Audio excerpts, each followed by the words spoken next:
Creative visualisation, ಸೃಜನಶೀಲತೆ,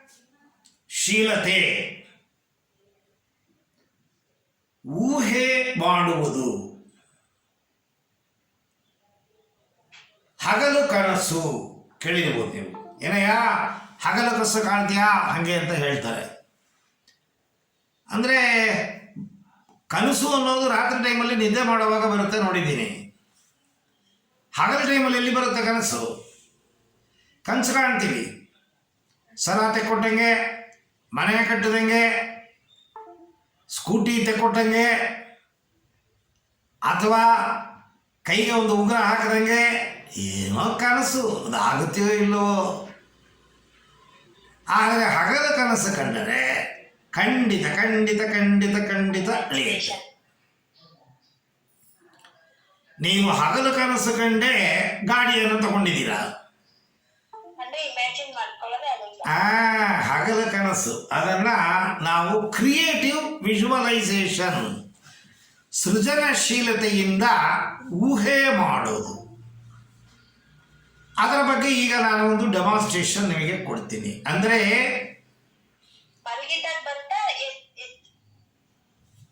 ಸೃಜನಶೀಲತೆ guided meditation ಅಂತ ಇಂಗ್ಲಿಷಲ್ಲಿ ಹೇಳ್ತೀವಿ. ಇದರಿಂದ ಏನು ಉಪಯೋಗ? ಒಂದು, ಏಕಾಗ್ರತೆ ಸಿಗತ್ತೆ. ಎರಡನೆಯದು, ಆಲೋಚನೆ ಇಲ್ಲದೆ ಇರೋ ಸ್ಥಿತಿಯನ್ನು ಮುಟ್ಟುತ್ತೀರಾ, ಆಲ್ಫಾ ಸ್ಥಿತಿ. ಅಧ್ಯಾತ್ಮದಲ್ಲಿ ಧ್ಯಾನ ಸ್ಥಿತಿ ಅಂತ ಹೇಳ್ತೀವಿ. ಈ ಧ್ಯಾನ ಸ್ಥಿತಿಗೆ ಹೋದಾಗ ನಿಮ್ಮ ನಕಾರಾತ್ಮಕ ಆಲೋಚನೆಗಳು ಪರಿಪೂರ್ಣವಾಗಿ ನಿಂತೋಗುತ್ತೆ. ನೀವು ಹೇಳಿದ್ರಿ ಭಯ, ಭೀತಿ, ಆತಂಕ ಎಲ್ಲ ಹೊರಟೋಗುತ್ತೆ. ಸೊ ಇದು ಒಂದು ಸಣ್ಣ ಡೆಮಾನ್ಸ್ಟ್ರೇಷನು. ಎರಡು ಕಾಲುಗಳನ್ನು ನೀಡಿಕೊಂಡು ಎಡಗಾಲಿನ ಪಾದದ ಮೇಲೆ ಬಲಗಾಲಿನ ಪಾದ, ಎರಡು ಕೈಗಳನ್ನು ಪೋಣಿಸಿಕೊಂಡು ಕಿಬ್ಬೊಟ್ಟೆಯ ಕೆಳಗಡೆ ತೊಡೆ ಮೇಲೆ ಇಟ್ಟುಕೊಳ್ಳತಕ್ಕದ್ದು. ಬೆನ್ನನ್ನು ಚೇರಿನ ಹಿಂಭಾಗದಲ್ಲಿ ಒರಗಿಸಿಕೊಂಡು ಕಣ್ಣನ್ನು ಮುಚ್ಚಿಕೊಂಡು ನಿಮ್ಮ ಮನಸ್ಸನ್ನು ನಿಮ್ಮ ಮೂಗಿನ ತುದಿಯಲ್ಲಿ ಇಡತಕ್ಕದ್ದು. ಗಾಳಿ ಬರುತ್ತೆ ಹೋಗುತ್ತೆ, ಗಮನಿಸ್ತಾ ಇದ್ದೀರಾ?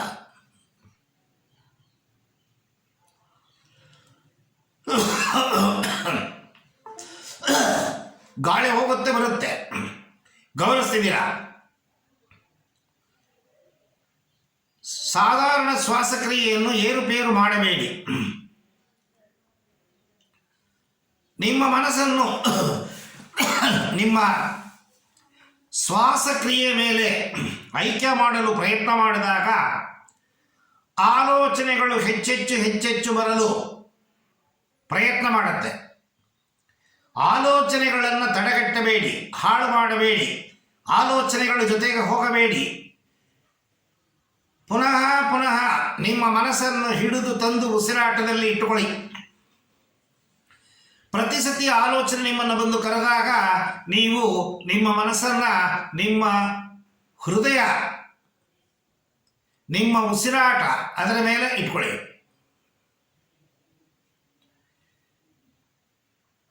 ಬರುತ್ತೆ ಹೋಗುತ್ತೆ ಗಾಳಿ, ಬರುತ್ತೆ ಹೋಗುತ್ತೆ ಗಾಳಿ, ಗಮನಿಸ್ತಾ ಇದ್ದೀರಾ? ಮೂಗಿನ ಹೊಳ್ಳೆಯಿಂದ ಬರುವ ಹೋಗುವ ಗಾಳಿಯ ಮೇಲೆ ನಿಮ್ಮ ಏಕಾಗ್ರತೆ. ಒಮ್ಮೆ ದೀರ್ಘವಾಗಿ ಆಳವಾಗಿ ಕಿಬ್ಬೊಟ್ಟೆಯ ತನಕ ಗಾಳಿಯನ್ನು ತಗೊಂಡು ಎಷ್ಟು ಸಮಯ ಗಾಳಿಯನ್ನು ಹಿಡಿದಿಡಲು ಸಾಧ್ಯ ಅಷ್ಟು ಸಮಯ ನಿಮ್ಮ ಕಿಬ್ಬೊಟ್ಟೆಯಲ್ಲಿ ಹಿಡಿದಿಡಲು ಪ್ರಯತ್ನಿಸಿ. ಆಗೋದಿಲ್ಲ ಅಂತಂದಾಗ ನಿಧಾನವಾಗಿ ಗಾಳಿಯನ್ನು ಮೂಗಿನ ಹೊಳ್ಳೆಯಿಂದ ಶಬ್ದ ಮಾಡದೆ ಹೊರಹಾಕಿ.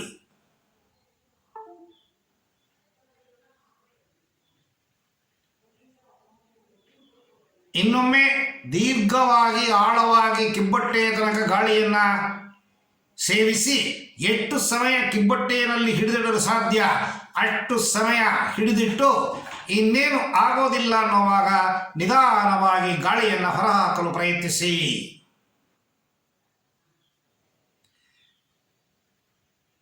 ಮನಸ್ಸು ನಿಧಾನವಾಗಿ ಶಾಂತಿ ಆಗ್ತಿದೆ, ಆಲೋಚನೆಗಳು ತಗ್ಗುತ್ತಾ ಇದೆ, ಏಕಾಗ್ರತೆ ಹೆಚ್ಚುತ್ತಾ ಇದೆ. ಇನ್ನೊಮ್ಮೆ ದೀರ್ಘವಾಗಿ ಆಳವಾಗಿ ಕಿಬ್ಬೊಟ್ಟೆಯ ತನಕ ಗಾಳಿಯನ್ನು ತಗೊಂಡು ಎಷ್ಟು ಸಮಯ ಕಿಬ್ಬೊಟ್ಟೆಯಲ್ಲಿ ಹಿಡಿದಿಡಲು ಸಾಧ್ಯ ಅಷ್ಟು ಸಮಯ ಹಿಡಿದಿಟ್ಟು ಆಗೋದಿಲ್ಲ ಅನ್ನುವಾಗ ನಿಧಾನವಾಗಿ ಗಾಳಿಯನ್ನು ಎರಡು ಮೂಗಿನ ಹೊಳ್ಳೆಯಿಂದ ಶಬ್ದ ಮಾಡದೆ ಹೊರಹಾಕಿ.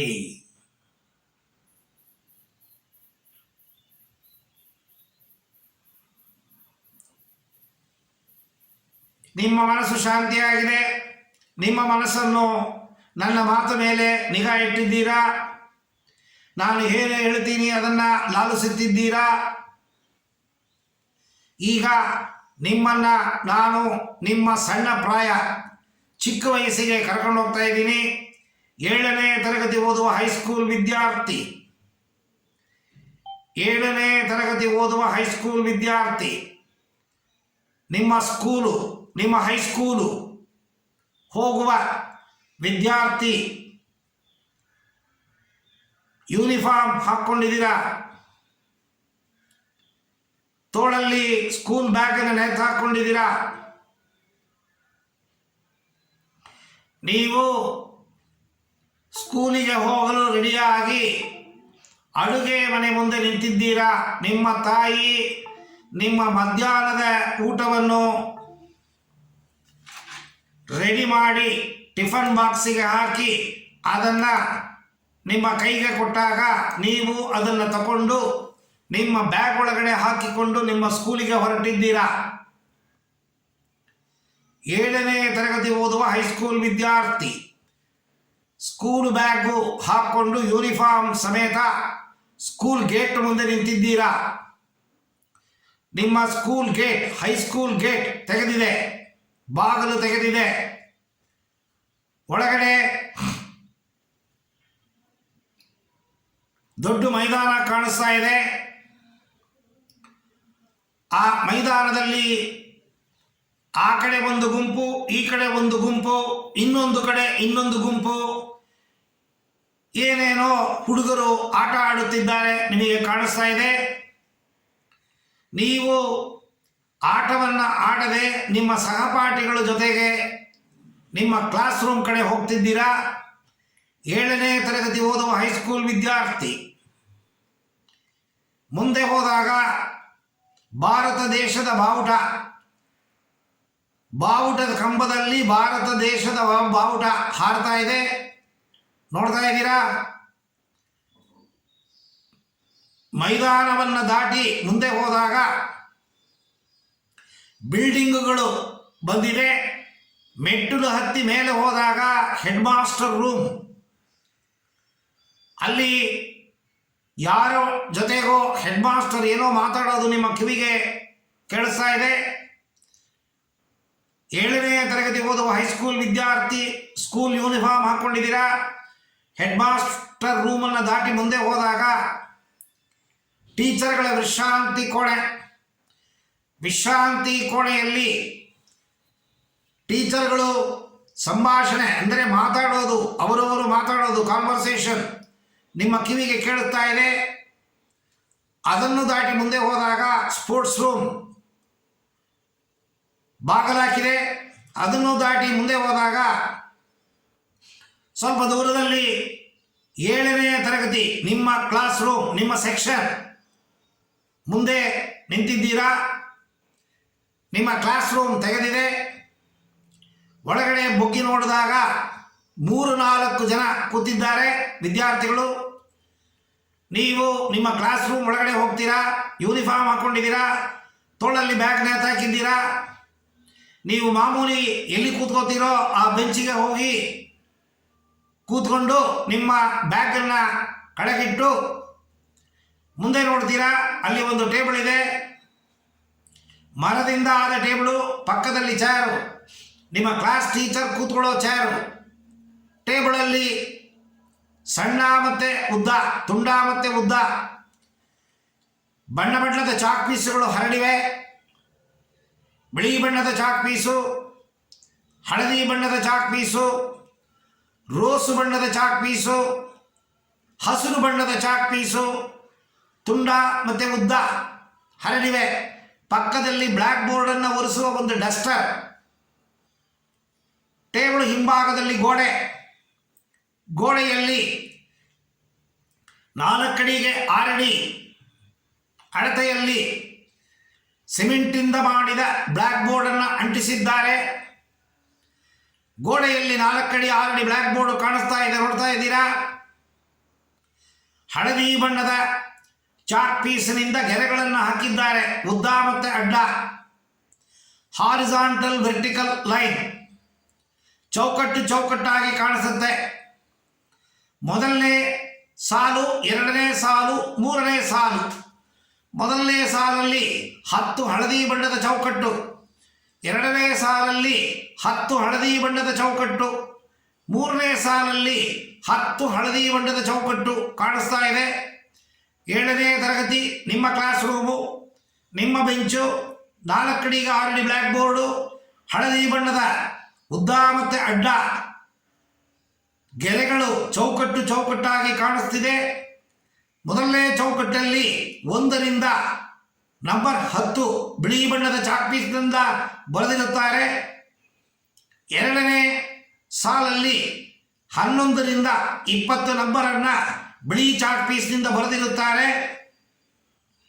ಮೂರನೇ ಸಾಲಲ್ಲಿ 21ರಿಂದ 25. ಇನ್ನು 5 ಘಟ್ಟಗಳು ಖಾಲಿಯಾಗಿವೆ. ನೋಡ್ತಿದ್ದೀರಾ, ಕಾಣಿಸ್ತಿದೆ. ಎಡಗಡೆ ತಾರೀಕು ಬರೆದಿದ್ದಾರೆ, ಬಲಗಡೆ ರೋಲ್ ನಂಬರ್ ಹಾಕಿದ್ದಾರೆ. ಬೋರ್ಡನ್ನು ಕಣ್ಣಿಟ್ಟು ನೋಡ್ತಾ ಇದ್ದೀರಾ. ಈಗ ಬೋರ್ಡ್ನಲ್ಲಿ 1ರಿಂದ 25 ನಂಬರ್ಗಳನ್ನು ಬಿಳಿ ಬಣ್ಣದ ಚಾಕ್ ಪೀಸ್ನಲ್ಲಿ ಹಳದಿ ಬಣ್ಣದ ಚೌಕಟ್ಟೊಳಗಡೆ ಬರೆದಿದ್ದಾರೆ, ಕಾಣಿಸ್ತಾ ಇದೆ. ನಾನು ಕೆಳಗಿಂದ ಮೇಲ್ಗಡೆ ನಂಬರ್ಗಳನ್ನು ಹೇಳುತ್ತಾ ಬಂದಾಗ ನೀವು ಬ್ಲ್ಯಾಕ್ ಬೋರ್ಡಲ್ಲಿ ನಂಬರನ್ನು ನೋಡುತ್ತೀರಾ. ನಂಬರ್ 25 ಬಿಳಿ ಬಣ್ಣದ ಚಾಕ್ ಪೀಸ್ನಲ್ಲಿ ಬರೆದಿರುವ ನಂಬರ್ 25. ಒಂದು ಕ್ಷಣ ಕಣ್ಣು ಮುಂದೆ ನಂಬರ್ ಬಂದರೂ ಪರವಾಗಿಲ್ಲ, ನೋಡತಕ್ಕದ್ದು. ನಂಬರ್ 24 ಹಳದಿ ಬಣ್ಣದ ಘಟ್ಟದ ಒಳಗಡೆ ಬಿಳಿ ಬಣ್ಣದ ಚಾಕ್ ಪೀಸ್ನಿಂದ ಬರೆದಿರುವ ನಂಬರ್ 24. 2 ಮತ್ತು 4 24. 23 7ನೇ ತರಗತಿ ನಿಮ್ಮ ಕ್ಲಾಸ್ ರೂಮು, ನಿಮ್ಮ ಬೆಂಚು, 4 ಅಡಿಗೆ 6 ಅಡಿ ಬ್ಲ್ಯಾಕ್ ಬೋರ್ಡು, ಬಿಳಿ ಬಣ್ಣದ ಚಾಕ್ ಪೀಸ್ನಿಂದ ಬರೆದಿರುವ ನಂಬರ್ 22. ನಂಬರ್ 22 ಕಾಣಿಸ್ತಾ ಇದೆ, ನೋಡ್ತಾ ಇದ್ದೀರಾ. ಹಳದಿ ಬಣ್ಣದ ಘಟ್ಟದ ಒಳಗಡೆ ಬರೆದಿರುವ ನಂಬರ್ 21. ಬಿಳಿ ಬಣ್ಣದ ಚಾಕ್ ಪೀಸ್ನಿಂದ ಬರೆದಿರುವ ನಂಬರ್ 21. 7ನೇ ತರಗತಿ ನಿಮ್ಮ ಕ್ಲಾಸ್ ರೂಮ್, 4 ಅಡಿಗೆ 6 ಅಡಿ ಬ್ಲ್ಯಾಕ್ ಬೋರ್ಡ್, ಹಳದಿ ಬಣ್ಣದ ಘಟ್ಟದ ಒಳಗಡೆ ಬರೆದಿರುವ ನಂಬರ್ 20. ಮೂರನೇ ಸಾಲಲ್ಲಿ 2ನೇ ಸಾಲಲ್ಲಿ ಕೊನೆಯ ನಂಬರ್ 20. ಬಿಳಿ ಬಣ್ಣದ ನಂಬರ್ 20 ಕಾಣಿಸ್ತಾ ಇದೆ, ನೋಡ್ತಾ ಇದ್ದೀರಾ. ನಂಬರ್ 19 ಹಳದಿ ಬಣ್ಣದ ಘಟ್ಟದ ಒಳಗಡೆ ಬರೆದಿರುವ ನಂಬರ್ 19. 7ನೇ ತರಗತಿ ಹೈಸ್ಕೂಲ್ ನಿಮ್ಮ ಕ್ಲಾಸ್ ರೂಮ್, ನಂಬರ್ 18 ಬಿಳಿ ಬಣ್ಣದ ಚಾಕ್ ಪೀಸ್ನಿಂದ ಬರೆದಿರುವ ನಂಬರ್ 17. ಒಂದು ಕ್ಷಣ ಕಣ್ಣು ಬಂದ ನಂಬರ್ ಬಂದರೂ ಪರವಾಗಿಲ್ಲ, ನೋಡತಕ್ಕದ್ದು. ನಂಬರ್ 17 1 ಮತ್ತು 7 ಕಾಣಿಸ್ತಿದೆ. ಹಳದಿ ಬಣ್ಣದ ಘಟ್ಟದಲ್ಲಿ ಬರೆದಿರುವ ನಂಬರ್ 17. ನಂಬರ್ 16 ಬಿಳಿ ಬಣ್ಣದ ಚಾಕ್ ಪೀಸ್ನಿಂದ ಬರೆದಿರುವ ನಂಬರ್ 16. 2ನೇ ಸಾಲಲ್ಲಿ ನಂಬರ್ 15 ಹಳದಿ ಬಣ್ಣದ ಘಟ್ಟದಲ್ಲಿ ಬರೆದಿರುವ ನಂಬರ್ 15 ಕಾಣಿಸ್ತಾ ಇದೆ, ನೋಡ್ತಾ ಇದ್ದೀರಾ. ನಂಬರ್ 14 ಕಾಣಿಸ್ತಿದೆ, ನೋಡುತ್ತಿದ್ದೀರಾ. 7ನೇ ತರಗತಿ 4 ಅಡಿಗೆ 6 ಅಡಿ ಬ್ಲ್ಯಾಕ್ ಬೋರ್ಡು ನಿಮ್ಮ ಕ್ಲಾಸ್ ರೂಮ್, ನಂಬರ್ 13. ನಂಬರ್ 11 2ನೇ ಸಾಲಲ್ಲಿ ಮೇಲ್ಗಡೆ ಇರುವ ನಂಬರ್ 11. ಮೊದಲನೇ ಸಾಲಲ್ಲಿ ಕೊನೆಯ ನಂಬರ್ 10.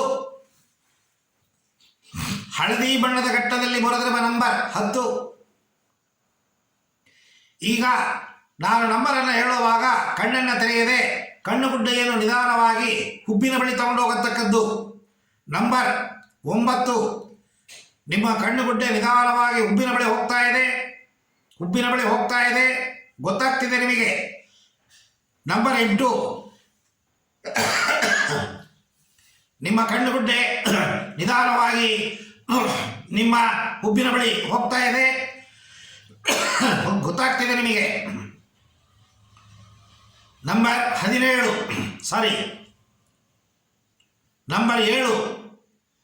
ಕಣ್ಣು ಬಿಗಿ ಆಗ್ತಿದೆ, ಕಣ್ಣುಗುಡ್ಡೆ ಹುಬ್ಬಿನ ಬಳಿ ಹೋಗಿದೆ, ಕಣ್ಣು ಬಿಗಿ ಆಗ್ತಿದೆ, ಕಣ್ಣುಗುಡ್ಡೆ ಮೇಲ್ಗಡೆ ಹೋಗ್ತಿದೆ.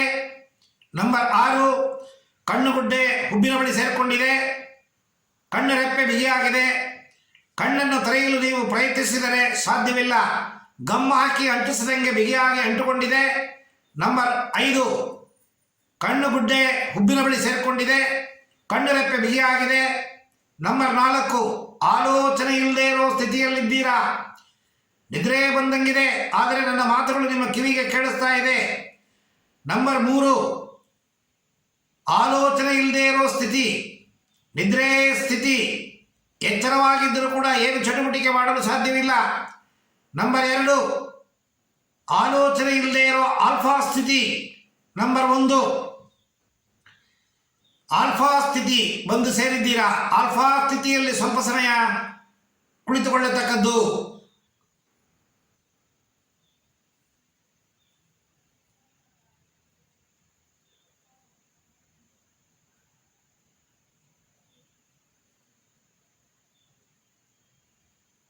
ಈಗ 1ರಿಂದ ನಂಬರ್ 5 ಹೇಳುವಾಗ ನಿಧಾನವಾಗಿ ನಿಮ್ಮ ದೇಹಕ್ಕೆ ನೀವು ವಾಪಸ್ ಬರ್ತೀರಾ. ನಂಬರ್ 5 ಹೇಳಿದಾಗ ಕಣ್ಣನ್ನು ತೆರೆದು ಮಾಮೂಲಿ ಸ್ಥಿತಿಯಲ್ಲಿ ಕುಳಿತುಕೊಂತೀರಾ. ನಂಬರ್ 1, ನಿಧಾನವಾಗಿ ನಿಮ್ಮ ದೇಹಕ್ಕೆ ಬರಲು ಪ್ರಯತ್ನಿಸಿ. ನಂಬರ್ 2, ನಿಧಾನವಾಗಿ ನಿಮ್ಮ ದೇಹಕ್ಕೆ ಬರಲು ಪ್ರಯತ್ನಿಸಿ. ನಂಬರ್ 3, ನಿಮ್ಮ ದೇಹಕ್ಕೆ ಬಂದಿರುತ್ತೀರಾ. ನಂಬರ್ 4, ನಿಧಾನವಾಗಿ ಕಣ್ಣನ್ನು ತೆರೆಯಲು ಪ್ರಯತ್ನ ಮಾಡಿ. ನಂಬರ್ 5, ಕಣ್ಣನ್ನು ತೆರೆದು ವಿಶ್ರಾಂತಿಯಿಂದ ಕುಳಿತುಕೊಳ್ಳಿ.